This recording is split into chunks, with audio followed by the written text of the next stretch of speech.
Now here is the whole process of changing the spring. So first I will introduce the whole spring set in the slot. It can be separated into 3 parts. The first one is the gearbox, and the second is a white plastic piece, and this is the spring. So first I will show you how to take this off.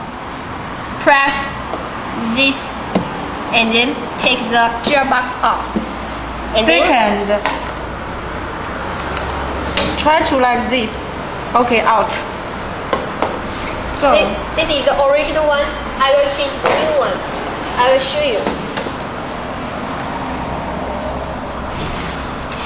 Find the gap. Press it in and then turn it. It's okay now.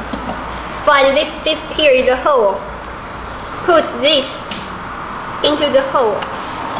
Okay now. Finish. Okay, bye.